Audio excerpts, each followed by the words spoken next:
Mon nom est Benjamin Corvillain, je suis partenaire au niveau du cabinet Delvaux et responsable du pôle patrimonial.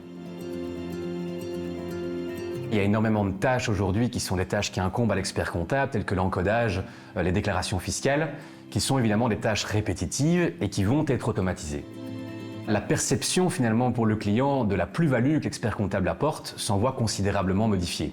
Et c'est là que pour moi les cabinets doivent évidemment se réinventer, retrouver des missions à forte valeur ajoutée et redevenir ce partenaire de confiance, ce qui est évidemment leur tâche première dans leur profession. Le métier se spécialise donc vers le conseil stratégique et c'est de là que dans le cadre évidemment de cette structuration patrimoniale, au niveau du cabinet Delvaux, on a essayé de mettre en place des outils qui vont permettre tant de s'occuper de la situation professionnelle du client, mais également de sa situation privée. Et un des gros points de départ évidemment pour tout entrepreneur, c'est la transmission de l'entreprise familiale. Il faut savoir qu'en Belgique, 75% des entreprises sont des entreprises familiales. Ça représente évidemment la grande majorité de notre tissu économique, mais ça aussi assure plusieurs centaines de milliers d'emplois, de la PME locale à la PME exportatrice. Et elles ont toute une particularité, c'est qu'elles résonnent en génération et pas seulement en années.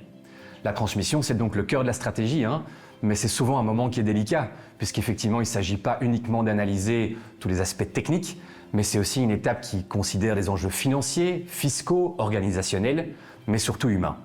Et c'est là précisément où le rôle de l'expert comptable, de notre cabinet, ou du cabinet du comptable finalement, étant donné qu'il connaît son client, qu'il l'a accompagné durant toute sa situation professionnelle, il connaît sa famille également et va pouvoir très concrètement l'accompagner dans la mise en œuvre concrète de solutions pour que cette passation se fasse de manière tout à fait fluide. Une transmission d'entreprise, ça ne se fait pas du jour au lendemain. Ça peut se préparer jusqu'à 10 ans à l'avance parce qu'il y a énormément de considérations à prendre en compte. Qui va reprendre, dans quelles conditions, aussi le cadre juridique, les aspects fiscaux. Ensuite, il faut évaluer l'entreprise, l'évaluer sur base chiffrée, et c'est là que notre rôle en tant que professionnel du chiffre, évidemment, a tout son sens. Mais il faut évaluer de manière rationnelle, en prenant en compte également les considérations familiales, tant pour ceux qui vont reprendre que pour ceux qui vont se dégager. Et troisièmement, c'est transmettre l'entreprise en elle-même. La transmettre de manière fluide, ça veut dire évidemment faire en sorte que tous les aspects, le cadre fiscal, juridique, financier, soient pris en compte pour que cette passation puisse s'opérer de manière tout à fait sereine. C'est clair qu'aujourd'hui, dans une transmission, il y a souvent des tensions qui s'opèrent au sein de la famille. Qui va reprendre, dans quelles conditions?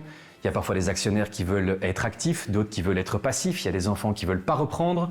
Donc il faut vraiment mettre en place ce cadre de nouveau et je dirais créer cet espace de dialogue pour faire en sorte que cette transmission se fasse de manière tout à fait sereine pour tout le monde et qu'après ce ne soit pas une catastrophe. Il y a évidemment des nouveaux défis auxquels sont confrontés la nouvelle génération. Je parle de transition écologique, on parlait de digitalisation. C'est évidemment là où notre rôle en tant qu'expert comptable également et cabinet, c'est aussi à nouveau de mettre en place les bons outils pour faire en sorte qu'il y ait une pérennité de l'entreprise et que ce soit une réussite. L'accompagnement dans la transmission d'entreprise, c'est une opportunité majeure pour les cabinets qui, comme on l'a expliqué, doivent se réinventer. Il faut savoir que ce genre de missions sont des missions à forte valeur ajoutée qui ne peuvent pas être remplacées par l'intelligence artificielle de par tout ce côté humain qu'on expliquait. Ensuite, c'est une manière évidemment de fidéliser notre client. On a eu les parents, on a maintenant les enfants. Dans le cadre évidemment de la pérennité de notre métier, c'est super intéressant puisqu'on peut construire évidemment une relation sur plusieurs décennies. Et enfin, évidemment, c'est un facteur de différenciation. C'est clair que tous les cabinets ne le proposent pas. Et en proposant ce type de mission à forte valeur ajoutée, on crée un nouveau vivier de clientèle.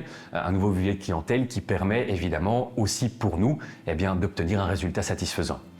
Et enfin, je dirais que ça a tout simplement du sens, évidemment, et dans notre rôle d'acteur économique, on aide à pérenniser un tissu économique qui ne cesse de croître en Belgique et qui dépasse les seuls chiffres.